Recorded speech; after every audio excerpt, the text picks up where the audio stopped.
Hello everyone, welcome back to another class on regeneration biology. And in today's class, we will learn a cellular and molecular and genetic factors that are involved in the regeneration of mainly the retinal tissue. And we will see different model systems, and we also will cover some of the reviews and the pictures represented there. So if you look in this picture, you can see this is a diagrammatic representation of the retinal architecture, which is taken from one of our own lab's review. Those who are interested can read that. So retinal architecture is very much similar to that of human in zebrafish.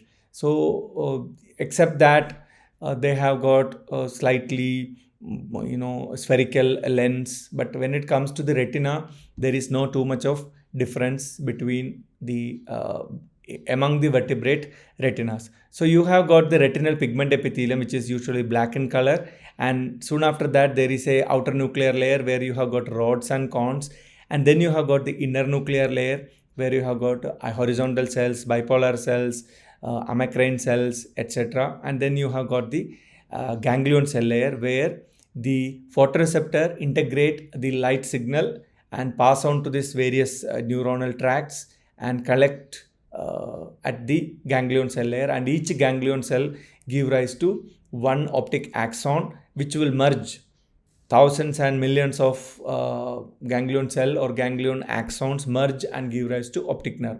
So remember, although it's a part of central nervous system, retina takes the signal from the environment in the form of light, creates action potentials, goes into the brain. So not like unlike the other cranial nerves or the motor neuron nerves where the brain is commanding, the retinal neuron is kind of reverse. So broadly you can classify them into outer nuclear layer and inner nuclear layer and ganglion cell layer. And between outer and the inner nuclear layer, there is something called outer plexiform layer, which is not a cellular layer, but rather it is having more of a cellular processes like the extension of cytoplasm. Of course, those places you can have some microglial cells, etc., which will migrate, or also macrophages. And then you have got an inner plexiform layer, IPL, between the inner nuclear layer and the ganglion cell layer. And in the inner nuclear layer resides the most important cell type, that is the Muller glia, which is not a neuron but rather a glia which can reprogram upon a cellular insult. So they can give rise to other retinal neurons and also the Muller glia itself. So this kind of we have discussed, but in this today's class this is needed. That's why I am bringing it back. So this is a pictorial representation of different retinal damage methods. Whenever you want to study the retina regeneration, you need to have different injury methods. So people use either a chemical method or a photo bleaching method where you expose the animal to intense light, or you can even do some physical damage like surgery or needle poking, etc. So different parts of the eye are shown along the three primary mechanisms of inducing damage in various retinal types. And also needless to say that there is a genetic ablation mechanism also people use it, either thymidine kinase ganciclovir system or nitroreductase metronidazole system. Different methods are available, but the prevalent ones are the more easier surgical or mechanical or light induced or photo bleaching method. So in any case, whenever there is a damage, it gives rise to a reprogramming or dedifferentiation of the Muller glia, which give rise to retinal progenitors, which are capable of giving rise to all the retinal cell types. The three modes of physical damage of injury involved with a 30 gauge needle, which is used in our lab, and also a lot of mechanical injury methods, labs which follow the mechanical injury methods. So removal of a small part of retinal tissue also has been done, which is more prevalent in amphibian, where you take a surgically, you remove a small portion, somewhat like that of a, say, 1 millimeter square area or 1.5 millimeter square area, something like that. You can surgically remove it. And a patch of retinal tissue can be removed with a micro knife, and subretinal injection to induce a retinal detachment. That's another method which has been done. And so you can see A, which is basically done normally what you are seeing is a physical, chemical and light induced method, and the damage happens in the form of cell death, and the progenitors get formed because of the Mueller glia, and the lost damaged vision is restored. That's what you are seeing in the panel A. And panel B is what I mentioned about the physical damage, that can be needle poke or a removal of a patch of tissue, or you can induce retinal detachment by causing the retina to peel off from the pigment epithelial layer. That is retinal detachment. And then C is done by damage to the different retinal layers caused by intravitreal injection of various concentration of chemical reagents. That is what you see in the panel C, chemical damage, intravitreal injection, and disruption of ion channels, like you can give ovabin or superactivation of neurotransmitters such as NMDA, means glutamate receptors get activated and can cause damage. And that is basically retinal layer specific damage. You can choose the retinal layer and cause a damage. So that is what you see in C panel. And the chemical agents vary. People have been trying different types of reagents, but one thing we should keep in mind is chemical methods, even when you do, they always comes with some baggage, such as it can have some inadvertent toxic effect to the fish itself. So one has to be wary about that. The damage to the photoreceptor cells was induced after keeping the fish in dark chamber for a long time, followed by short-term exposure to intense bright light. This is the photobleaching method. Light exposure causes cellular damage through chemical, mechanical and thermal mechanism. So even when you damage a tissue, retinal tissue, the extent of damage or the mechanism through which, the actual mechanism through which a damage occurs can vary. Like light induced method can have chemical, mechanical and thermal because of the cascading effect. When you put intense light, it can have other cascading effect. So retinal regeneration, if you look at a glance, so this is basically referring to the mechanical injury. This is a normal retina, and soon after injury you can see the Mueller glia cells respond to the injury by a responding to the chemicals that are released, and also by the phagocytic action of the Mueller glia cells, and they differentiate and they start expanding in number by cellular proliferation. And this proliferated Mueller glia derived progenitors, they can migrate and give rise to the normalcy. This picture also we discussed earlier.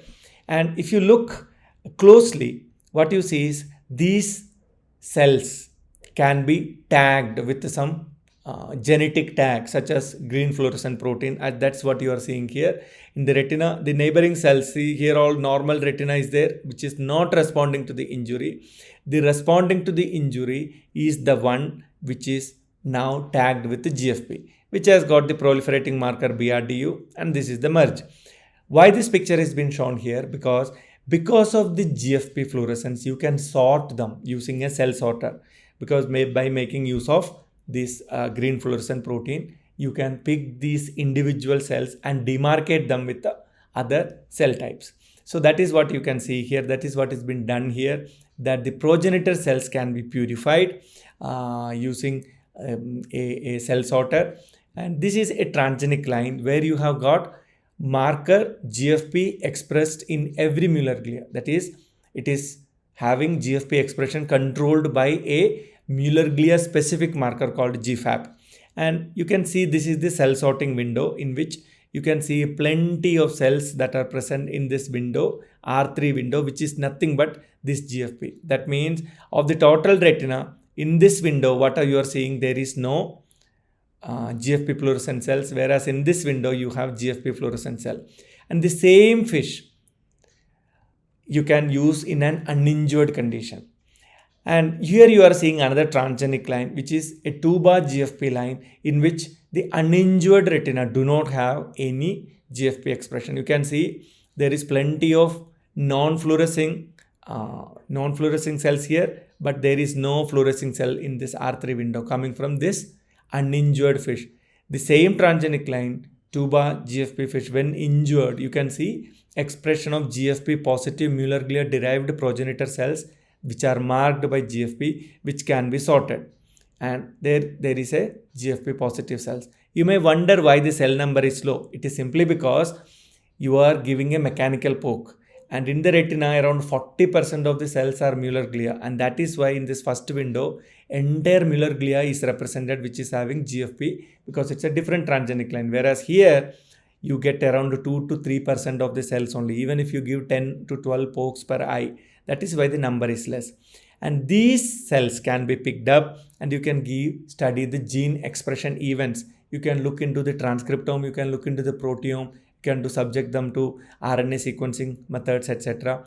Even you can do qPCR. One such approach is what you are seeing here, that you have expression of both Thomson and Yamanaka factors in these cells. What you are seeing, these cells, you have Thomson and Yamanaka factors, which is having KLF, OCT4, CMA, KSCL1A, Lin28, SOX2 and NANOG. So this indicates these retina-derived progenitor cells have the potential of a pluripotency cell or IPS cell, because these genes are induced naturally. And to make the things further, these cells, you pick up, sort them out, and if you deliver into an embryo, what happens? They can participate in embryogenesis at around 4 dpa. Actually, these have taken from the retina and you have delivered into the eye, and you can see them. This simply shows the expression of pluripotency factors do have some relevance in the embryogenesis also. So now if you look further into the overview of different retina regeneration mechanisms, if you look further, you can see retina adopts, based on which species you are talking about, it adopts a different strategy. Say mammals do not have the ability to regenerate. The chick has got limited ability to regenerate. So accordingly, every animal, if it has got a damage, it will try to fix it. So this is what something you should keep in your mind. In panel A, what you are discussing is about transdifferentiation. Transdifferentiation concept we have discussed in one of the earlier classes, which basically means you are going backward from a differentiated status to de-differentiated status, or in other words, to the stem cells from which this cell type has formed. Now, instead of becoming this cell from which it transdifferentiated or de-differentiated, now it will become some other cell. In a simplistic term, I can tell you, very crude example I am giving. Say your liver cell de-differentiated and became stem cell, and now it is not giving rise to liver cell, it is giving rise to kidney cell or some other cell. So this is what idea you should keep. The transdifferentiation of RPE, retinal pigment epithelium, in embryonic stages of amphibians and chicks after whole retina removal is what has been shown in panel A. And the RPE regenerates the whole retina by losing its pigmentation, because RPE has got pigmentation and retina do not want pigmentation. So it has to lose its pigmentation. It has to transdifferentiate, changing the morphology and proliferating to differentiate into different neuronal retinal cell types. This is what happens in amphibians, especially if you surgically remove the retina. In anurine and urodelian amphibians, there are different categories of amphibian. We don't have to get into the details. Anura means it doesn't have tail. Urodelia means it has tail. That's the only difference. Amphibians, the RPE needs the presence of a choroid. Choroid means the outermost layer of the retinal architecture, that is extreme outside, or the part of the optic cup, as a support to form the whole retina. So pigment epithelium cannot give rise to retina when it is in the atmosphere, or when it do not have any support structure. So the pigment epithelium need the choroid structure in order to get the ability to make the whole retina. In contrast, a portion of the neural tissue, retina, ensures retina regeneration in chick embryos. You can remove lot of retina, but you need small part of retina. If you remove the entire retina, chick embryo fails. Still, it is of reverse polarity. It will make the other way around. The ganglion photoreceptor layer will be facing towards the vitreous humor, and the ganglion cell will be facing towards the outer layer, that is the choroid layer. So there will be a polarity issue will be there in chick embryos.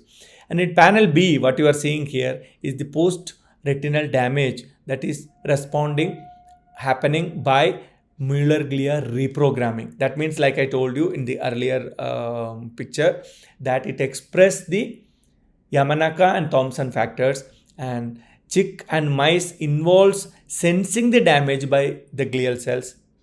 That is what happens, but they are not powerful enough to cause a effective reprogrammed retinal cells, which then dedifferentiate to form multipotent stem cell.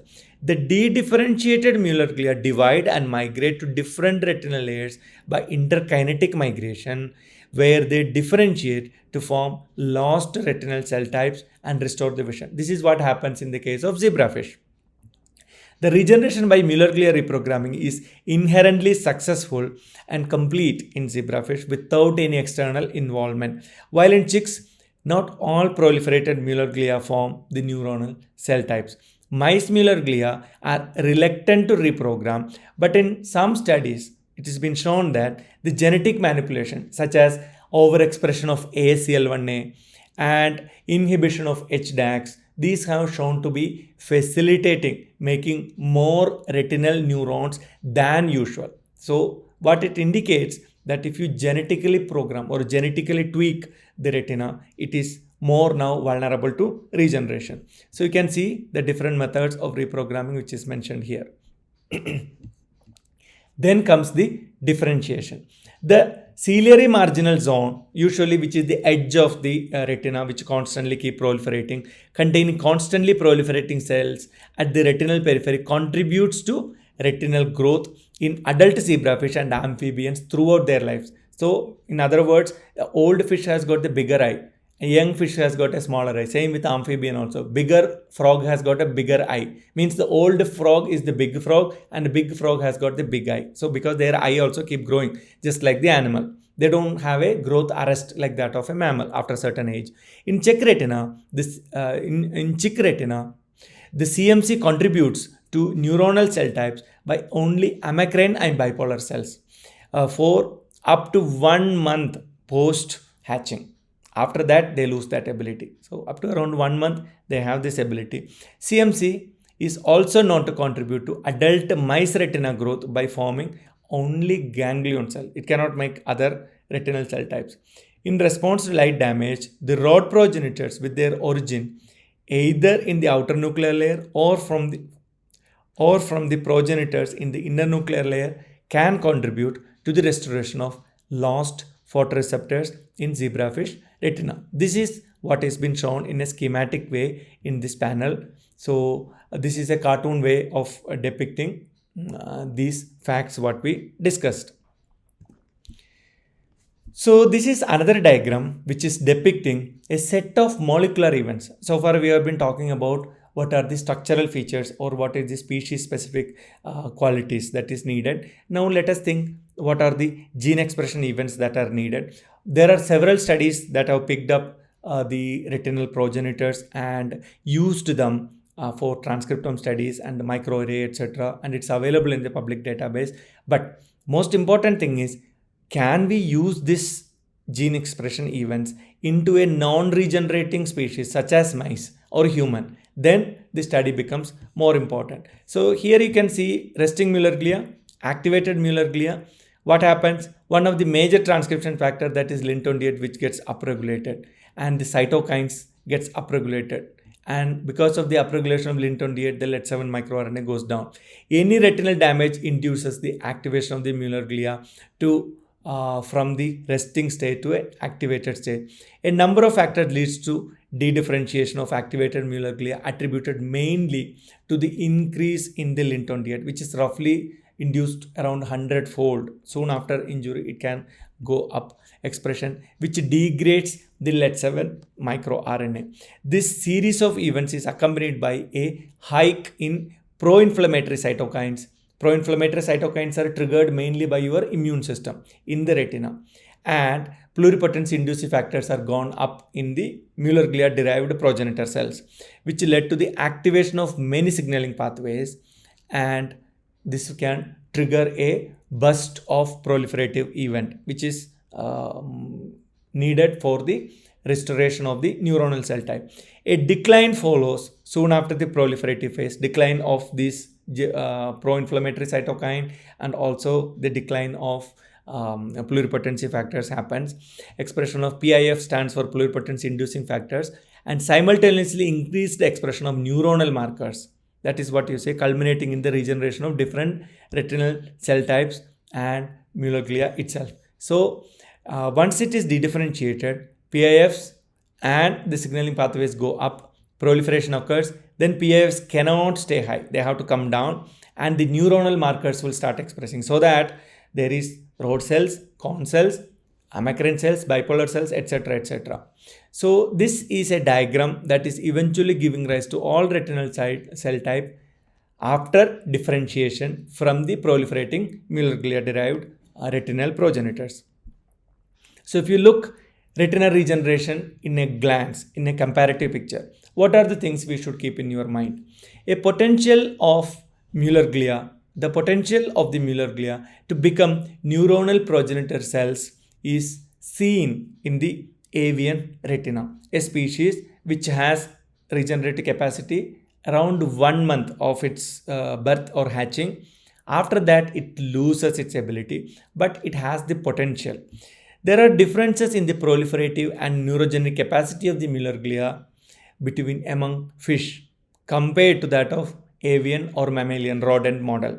So although the rodent and the avian model have the mular glia, they have the ability to reprogram, somehow it is incomplete. The limited capacity of the mular glia to reprogram is seen in the avian and rodent retina. The findings suggest, various research findings suggest that the secreted factors, signaling pathways, and cell intrinsic factors are implicated in the formation of mular glia derived progenitors. So it is not that all genes are present or all signaling pathways are present, whether they are turned on effectively in time that is required. You are going to write an exam, a question came, you know the answer, but the answer came to your mind after the exam. It is useless. You will not get it. It is as good as you have no knowledge about the answer. But actually you know, but you could not produce it. Same logic applies to mammalian and chick retina. So there exist several key similarities and differences between fish and rodent and chick model systems, highlighting several key transcription factors. That means which factors turned on at what time, at what intensity, and the signaling pathways that regulate the formation of mular glia derived progenitor cells. Here you can see a schematic diagram that is depicting factors influencing retinal regeneration. It may look a little crowded, but we will go one by one. The Winds are one of the primary signaling event. The Wind ligands are one of the major factors which we clearly do not know from where they are coming. Some studies say it is the damaged cells have the stock of Wind. Because of the damage, they get released. So there are several theories, and some studies say some neighboring cells actively secrete because Wind is a secreted molecule. In any case, there is production of Wind at the source, and they are usually blocked. Their ability of the Winds to act on a target cell is blocked by DKK. They are highly expressed in the mular glia. They are blocked. And there is another signaling ligand, they are called BMPs, that is bone morphogenetic proteins from the inner retinal neurons, likely to act to keep the mular glia post-mitotic. Post-mitotic means it is done with mitosis and it do not want to continue in the cell cycle. So the legend has got different color codings are there in this picture. Orange arrow, that is a proliferation or transdifferentiation. Green line indicates activate. Red line indicate inhibit or suppress. And the different codes, C for chick, M for mammal, and F for fish. And these are all the some of the abbreviations used in this. So you can see here normal retina, and different cell types are marked color coded: mular glia, microglia, and NRG cell, NARG cell, and chick, mammal, and fish. Here you can see there are many factors: transcystine, SOX2, SOX9, NKX 2.2, OLIC2, etc. These are all seen in chick. And you can also see the similar way in other factors that is induced are CD45 and LMG. These factors are induced. And you can also see in the Mueller glia, you can see there are several factors such as HES, CHX10, PAX6, PAX2, 6-3, list continues. Plenty of these genes are influencing, but make sure that the DKK do not allow the Wnt to act in the Mueller glia usually. So the DKK also has to be tackled and manipulated effectively. And there are several glia-specific genes such as GFAP, glutamate synthetase, etc. are present in a steady state level. When they reprogram, the levels of these housekeeping genes also goes down. So you can see there are many membrane glycoprotein and many cytoskeletal proteins such as GFAP, glial fibrillary acidic protein, and there is also cellular and retinaldehyde binding protein and glutamate aspartate transporter protein and delta-like ligand and patched, smoothened, etc. also comes into picture when the Mueller glia has to reprogram. We will study more about this sonic hedgehog signaling, delta notch signaling in the coming classes. So we will discuss about that at a later stage. And here in this picture, what you are seeing here, this is another schematic of diagrams that is summarizing the signaling, transcription factors and the interactions between the glial cells when the Mueller glia have been stimulated to become progenitor-like. In a steady state level, the Mueller glia do not reprogram. So it need a cellular insult. It can be a hypoxia insult or a chemical insult, or it can be a mechanical insult, anything. The same code apply C4 chick, M4 mammal, F4 fish, what you are seeing here. And this activation inhibition signal, it's also been mentioned, and proliferation indicates a curved arrow. So there are several structural proteins also has to come into picture, but what is important is how these genes which are induced, not all genes that are induced are favoring the proliferation. So this is what you should understand, that if a gene X is induced, it need not necessarily be favoring proliferation. Just because it is proliferating, we cannot say, oh, this gene is facilitating proliferation. Some genes will be there, they are induced to control proliferation. In zebrafish retina, the delta notch signaling is to limit the zone of proliferation. It do not inhibit proliferation, but it limit the zone. So if you block the delta notch signaling, it expands the zone. Means the proliferation happens in those places much beyond the scope of the actual injury.